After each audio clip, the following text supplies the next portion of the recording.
STUDACT is a European Research Council-funded study led by Professor Miri Yemini. It aims to explore how young people receive, understand and appropriate activism while treating them as core partners and participants with their own agenda and voice. Data were collected in Australia, Germany, Italy, Poland, the UK and the US. Where are you from? I'm a first-generation Italian-Canadian, and for this project, I was based in Washington, D.C.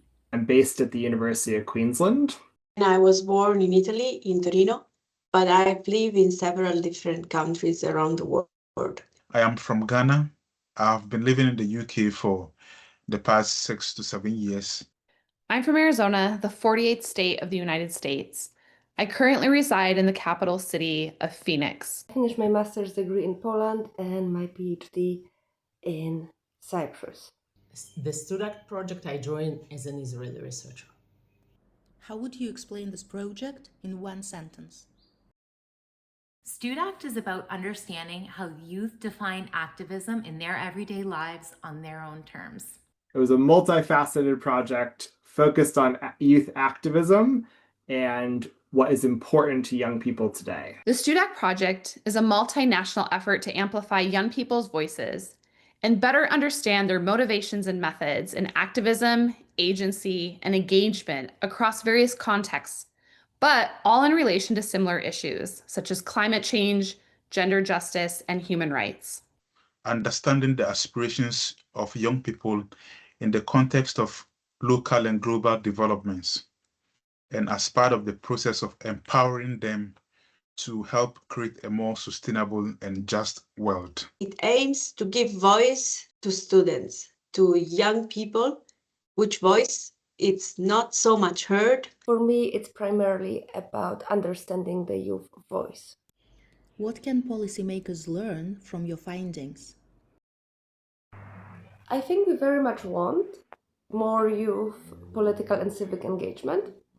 But in order for that to happen, we need to understand the way young people think, the way young people act, and what is the reasoning behind it. Involve youth from the start, not just after decisions are made. They have a diverse and rich experience that they can bring to policy making, and they need a seat at the table.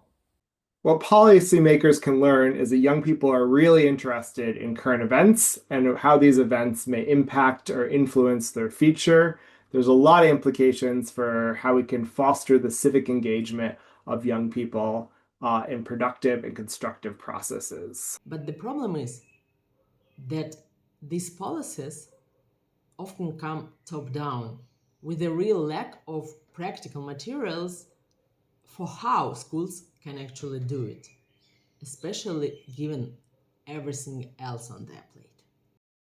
The role of school and the spaces, also the third spaces as associations, the third sector with all of the volunteering and all of possible activities where actually students can gather and young can gather and develop new ideas, it's very important. My recommendation is that policy-making processes should acknowledge and recognize the validity of activism and possibly promote its teaching in schools in guided and regulated forms.